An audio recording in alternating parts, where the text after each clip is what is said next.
अस्सलाम वालेकुम स्टूडेंट्स। तो आज हम क्लास 5 का चैप्टर नंबर 2 डिस्कस करने जा रहे हैं और चैप्टर का नाम है माइक्रो ऑर्गेनिज़म। ठीक है, माइक्रो ऑर्गेनिज़म को हम सबसे पहले डिफ़ाइन करेंगे कि माइक्रो ऑर्गेनिज़म क्या होते हैं।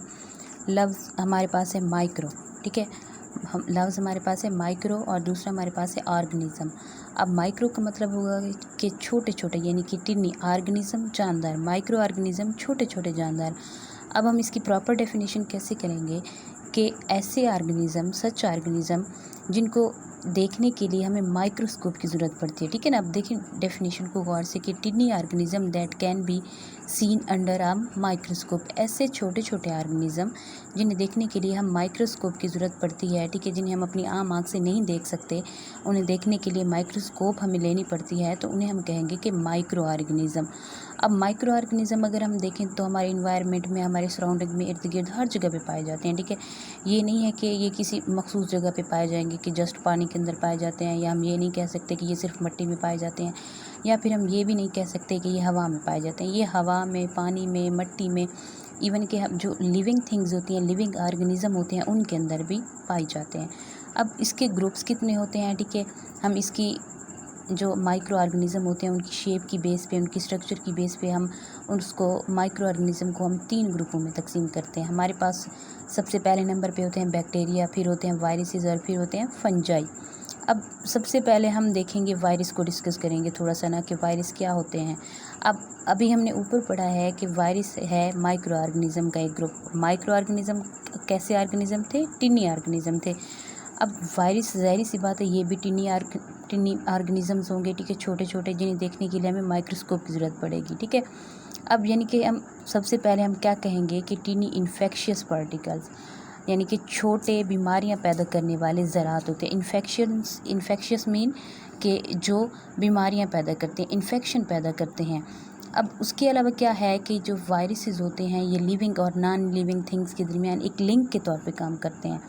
ठीक है ना। अब इनके अंदर रिप्रोडक्शन कैसे होती है, वायरसेस अपनी नस्ल को कैसे बढ़ाते हैं, कहाँ पे रह के बढ़ाते हैं, तो रिप्रोडक्शन कैसे होगी इनके अंदर? रिप्रोडक्शन होती है ऑर्गेनिज़म के अंदर, किसी भी जानदार के अंदर जब ये दाखिल हो जाते हैं, फॉर एग्जांपल ह्यूमन के अंदर दाखिल हो गए, इंसान के अंदर दाखिल हो गए, तो ये वहीं पे जाके अपनी रिप्रोडक्शन करेंगे, अपनी नस्ल को बढ़ाएंगे। लेकिन अब ये किसी बॉडी के अंदर जब चले जाते हैं, या जैसे किसी ऑर्गेनिज़म के अंदर जाते हैं, तो तब वहाँ पे ये लिविंग ऑर्गेनिज़म तब वहाँ पे ये लिविंग होते हैं। लेकिन जब ये बॉडी से बाहर आते हैं, बाहर निकलते हैं, तो ये नॉन लिविंग बन जाते हैं, यानी कि मुर्दा बन जाते हैं, बेजान बन जाते हैं। ठीक है ना। अब वायरसेस बहुत सारे नुकसानात देता है। ठीक है, हार्मफुल इसके नुकसानात होते हैं। अब वो कौन से होते हैं कि हमें पता है कि जो वायरसेस होते हैं वो प्लांट्स के अंदर, हमें पता है कि जो वायरसेस होते हैं ये प्लांट्स के अंदर, एनिमल्स के अंदर बहुत सारी डिजीज़ काज करते हैं, बहुत सारी बीमारियां पैदा करते हैं। अब वो बीमारियां कौन सी हैं? सबसे पहले अगर हम देखें, हमारे पास पोलियो है, ठीक है, और कोविड-19 है, फ्लू है, हेपेटाइटिस है। अब फ्लू की आप एग्जांपल देख लें, हम कैसे इसे देखेंगे कि अगर एक बंदे को फ्लू है, आपके साथ जो कोई पर्सन ऐसा है जो जिसे फ्लू है, वो आपके साथ बैठा हुआ है, वो छींकता है, ठीक है, उसके छींकने से क्या होगा कि अगर कोई एक आध पार्टिकल उसके मुंह से निकलता है, ठीक है, पानी का, उसके नाक के ज़रिए, मुंह के ज़रिए, छींक के ज़रिए कोई पार्टिकल निकलता है, ठीक है, जरासीम निकलते हैं, आपके हाथ के ऊपर गिरे या आपके मुंह के ऊपर, या वो आपके किसी यानी कि जो बॉडी पार्ट है उसके ऊपर भी बेशक नहीं गिरते, लेकिन अगर आप उसके साथ बैठे हैं तो उसके छींकने से जो वायरस के पार्टिकल्स होंगे वो बाहर हवा के अंदर खारिज हो जाते हैं। वो हवा के अंदर जब सेहतमंद जो शख्स होगा वो ब्रीदिंग करेगा, सांस लेगा, तो उससे क्या होगा कि उसके सांस के अंदर अब वो वायरसेस के पार्टिकल्स चले जाते हैं, फिर उन्हें भी बीमारी हो जाती है। ठीक है ना। ये था हमारे पास वायरसेस। अब दूसरे ग्रुप को हम देखें तो वो हमारे पास है बैक्टीरिया। जी, बैक्टीरिया तो आप लोगों को पता है, आप लोग ने 4 क्लास में भी पढ़ा होगा कि बैक्टीरिया सिंगल सेल्ड ऑर्गेनिजम्स होते हैं। यानी कि सिंगल सेल्ड ऑर्गेनिज्म, यानी कि हम कह सकते हैं कि ये यूनिसेलुलर ऑर्गेनिज्म होते हैं। यूनी का मतलब होता है 1, ठीक है, ऑर्गेनिज्म का मतलब जानदार। अब यूनिसेलुलर ऑर्गेनिज्म हम कह सकते हैं यानी कि एक सेल के ऊपर मुश्तमिल होते हैं। अब बैक्टीरिया भी हमारे इर्द गिर्द हर जगह पे पाए जाते हैं, उस यानी कि हर टाइप के इन्वायरमेंट के अंदर पाए जाते हैं, एयर के अंदर पाए जाते हैं, वाटर के अंदर, सॉइल के अंदर, और उसके अलावा जो लिविंग थिंग्स होती हैं उनके अंदर भी पाए जाते हैं। ठीक है,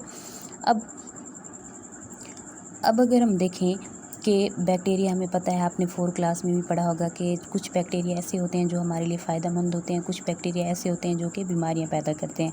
अब जो बैक्टीरिया हार्मफुल होते हैं हमारे लिए, ठीक है, जो कि ख़तरनाक होते हैं, डेंजरस होते हैं हमारे लिए, वो बीमारियां पैदा करेंगे एनिमल्स के अंदर, प्लांट्स के अंदर, ठीक है, इंसानों के अंदर। अब वो बीमारियाँ कौन सी हो सकती हैं? बैक्टीरिया की वजह से निमोनिया हो सकता है, ट्यूबरक्लोसिस हो सकता है और डायरिया हो सकता है, ठीक है। लेकिन बहुत से बैक्टीरिया ऐसे भी होते हैं जो कि यूज़फुल होते हैं, हमारे लिए फ़ायदेमंद होते हैं, हमें बहुत सारे फ़वाइद देते हैं। अब जैसे फॉर एग्ज़ाम्पल हमारी इंटेस्टाइन के अंदर जो एब्जॉर्प्शन होती है और डाइजेशन होती है फूड की, वो बैक्टीरिया की हेल्प की मदद से ही होती है। विदाउट बैक्टीरिया, यानी कि स्मॉल इंटेस्टाइन के अंदर एब्जॉर्प्शन और डाइजेशन फूड की बैक्टीरिया की मदद से होती है। उसके अलावा अगर मैं एक और एग्जांपल आपको दूं, वो ये होगी कि जो बैक्टीरिया होते हैं योगर्ट बनाने में हमारी हेल्प करते हैं, ठीक है। दही जो आप रोज़ाना खाते हैं, ठीक है, आपको अच्छी लगती है, तो वो भी सिर्फ उसके अंदर बैक्टीरिया की मौजूदगी की वजह है, ठीक है। बैक्टीरिया उसके अंदर मौजूद थे, इसी वजह से हमारे पास हमें योगर्ट मिलती है, ठीक है ना। ये हो गए बैक्टीरिया। अब नेक्स्ट हमारे पास हैं टाइप्स ऑफ बैक्टीरिया। बैक्टीरिया की कितनी टाइप्स होंगी, हम उनकी शेप की बुनियाद पर, बैक्टीरिया को उनकी शक्ल की बुनियाद पर हम उनको 3 टाइप्स में तकसीम करते हैं, ठीक है, डिवाइड करते हैं। सबसे पहले हमारे पास होते हैं राउंड शेप्ड बैक्टीरिया, दूसरे नंबर पे रॉड शेप्ड बैक्टीरिया और तीसरे नंबर पे स्पाइरल शेप। अब आपको इनकी डायग्राम के अंदर भी नज़र आ रहा होगा कि ये देखें, राउंड शेप्ड, राउंड गोल गोल, और जो रॉड शेप्ड है इनकी शक्ल बिल्कुल रॉड की तरह होती है, इसी वजह से हम कहते हैं कि ये रॉड शेप्ड बैक्टीरिया हैं। फिर नेक्स्ट हमारे पास है स्पाइरल, स्पाइरल की तरह हैं।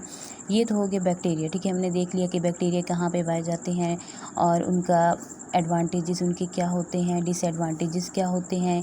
यानी कि कुछ बैक्टीरिया हमारे लिए हार्मफुल होते हैं और कुछ बैक्टीरिया ऐसे होते हैं जो कि हमें बहुत सारे फ़वाइद देते हैं। इन फ़वाइद का भी मैंने आपको बताया, ठीक है। नेक्स्ट हमारे पास है जो 3rd नंबर पे ग्रुप है, वो है फंजाई। अब फंजाई को हम देखें तो फंजाई सिंपल ऑर्गेनिज्म होते हैं, बहुत सादा जानदार होते हैं, ना नेदर लाइक प्लांट्स ना लाइक एनिमल करेक्टरिस्टिक, यानी कि इनकी जो खसूसियात हैं ना तो वो पौधों की तरह होती हैं ना ही जानवरों की तरह होती हैं, ठीक है। अब बैक्टीरिया आपने ये भी 4 क्लास में पढ़ा था कि जो बैक्टीरिया होते हैं उनके अंदर, जो फंजाई होते हैं उनके अंदर क्लोरोफिल नहीं होता। ऑब्वियसली अब उनके अंदर क्लोरोफिल नहीं है तो वो अपनी खुराक खुद तैयार नहीं कर सकेंगे, वो अपनी खुराक के लिए दूसरों पे डिपेंड करेंगे, दूसरे पे निसार करेंगे और ये अपने इर्द गिर्द के माहौल से, सराउंडिंग से खुराक को एब्जॉर्ब करते हैं, ठीक है ना। अब ये होते कहाँ पे हैं? जो डेड ऑर्गेनिज्म होंगे या डिकेइंग मैटर होते हैं, ठीक है, यानी कि जो मुर्दा जानदार हैं या फिर गले सड़े मवाद होते हैं, वहाँ पे फंजाई ग्रो करती है, ठीक है।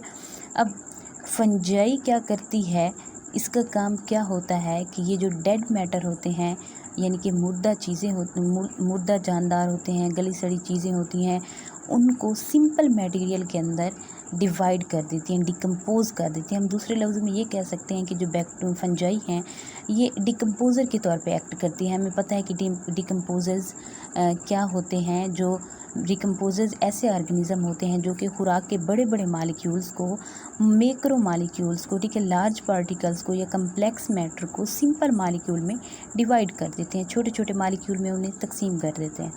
अब ये अपनी फूड कहाँ से हासिल करते हैं फंजाई? क्योंकि ये अपनी खुराक को तैयार तो नहीं कर सकते, क्योंकि इनके अंदर क्लोरोफिल नहीं पाया जाता। अब ये खुराक क्या करेंगे कि जो सिंपल मटेरियल थे जो हासिल हुए डेड मैटर को डिकम्पोज करने से, ठीक है, डेड मैटर को, लार्ज पार्टिकल को या कम्प्लेक्स मैटर को जब उन्होंने डिकम्पोज किया तो उसकी डिकम्पोजिशन से क्या हुआ कि वो सिंपल मटेरियल के अंदर डिवाइड हो गया। अब क्या करेंगे फंजाई की, उन्हीं जो सिंपल मटेरियल थे उनको एब्जॉर्ब करेंगे, ठीक है, खुराक के तौर पर। यही उनकी खुराक होती है, फूड होती है। और कुछ जो फंजाई होते हैं वो क्या करते हैं, लिविंग प्लांट से, लिविंग एनिमल से अपनी खुराक हासिल करते हैं, ठीक है, और फिर उनके अंदर बीमारियां पैदा कर देते हैं। फॉर एग्जांपल हमारे पास रिंग वर्म है, ठीक है, एथलीट्स फुट है, ये इंसानों के अंदर जैसे आपकी पाँव की उंगलियां होती हैं उनके दरमियान में होते हैं, ठीक है। उसके अलावा ये क्या होते हैं, बहुत सारी ह्यूमन डिजीज़ पैदा करते हैं। अब फंजाई की एग्जांपल्स हमारे पास कौन सी हैं? यीस्ट भी एक फंजाई है, मोल्ड एक फंजाई है और पेनिसिलियम भी एक फंजाई है। ये सारी की सारी उसकी एग्जांपल्स हैं।